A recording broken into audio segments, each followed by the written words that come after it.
Hi, Kris.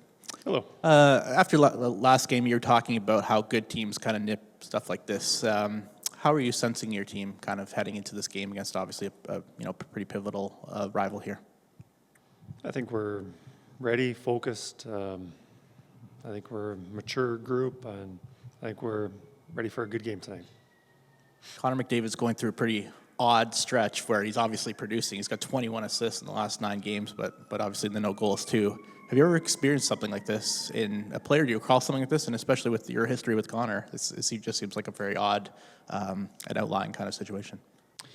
I can't put my finger on it why the goals haven't gone. He's had some good shots.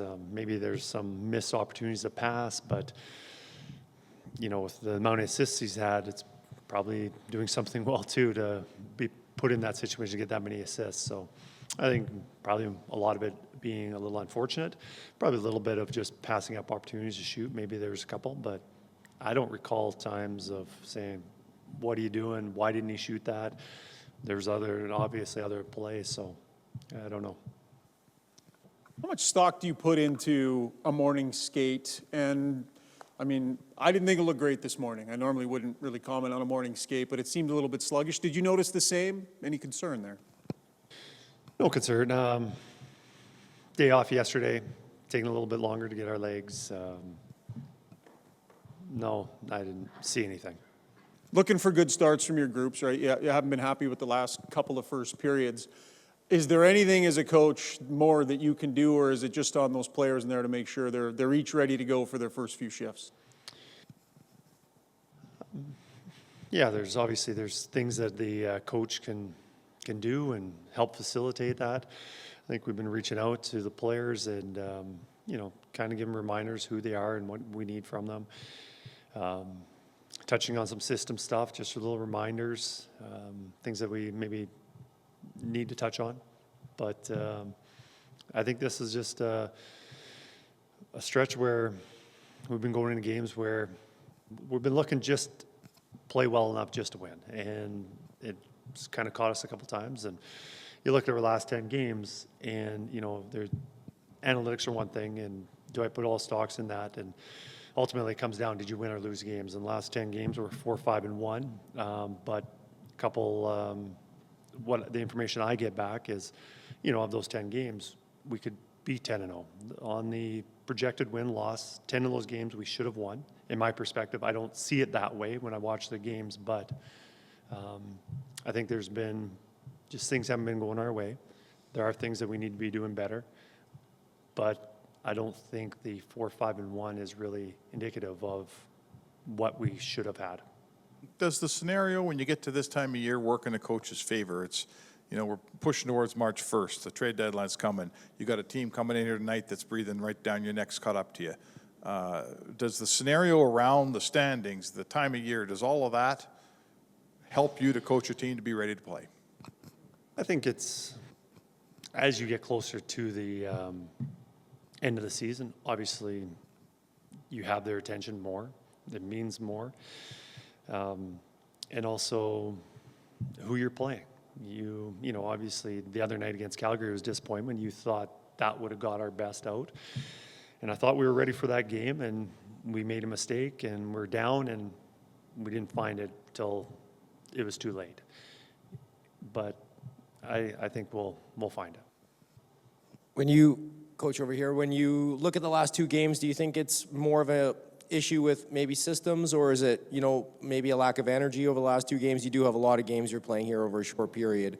So do you think it's maybe a lack of energy, or is it more just a systems thing from what you've seen over the last 2 games? I think a little bit of both. Little systems, details, not getting things done, maybe not having enough energy, the travel, the amount of games we've played, a little bit, but not much. Unfortunate bounces, the penalty kill, giving up goals, not like it was in January. They're all little things. The goal scoring rate. Not being able to. It's just numerous things. So it's if it's numerous things, it's things that we have to address and get better at those things, and things will look after themselves.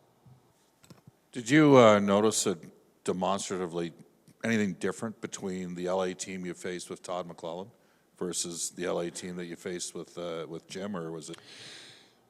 Before we had that game, after the break, we were expecting a lot of big changes. We thought they would have did some things with their defensive zone system, their neutral zone, and there wasn't much difference. There was a lot of similarities, and because we didn't do much of a pre-scout going into Los Angeles, because the things that we really thought identified them to their team, we thought there was a very good chance it was going to change, and it didn't. Obviously, the talking points, and there's probably some details that are a little bit different, but from system-wise, it's a very similar team. Kris, the last few games, it seems at times you're having extended defensive zone time for the opposition that didn't really happen during the run when you were playing great. You were able to kind of negate it and get the puck out. Are you allowing those more because, guys, you just get tired more because you're defending more? What are you seeing the opposition's having those a few more extended times where they seem to get you in trouble 5-on-5? I think if you don't have the puck as much, I don't think our breakouts have been as clean. I don't think our execution has been as good. So what happens is you can't carry the puck through the neutral zone, spend time in the offensive zone, and we are pretty much on survival mode where we're just punting the ball, or flipping the puck in the neutral zone, and we're just giving up possession. You know, it's a safe play, but it's not, we're giving up possession. And then what happens is we didn't get hurt on that play, but we have to come back and defend. Whether we get a line change or not, that's kind of been building in our game, and we're always kind of on the defensive side rather than being on the attack. The more you have that puck, easier to play. Looks like Leon and Connor on a line tonight. From what you've seen so far, when's the right time to do that? Like when the team is needing what? Or what's the criteria that has you make that call?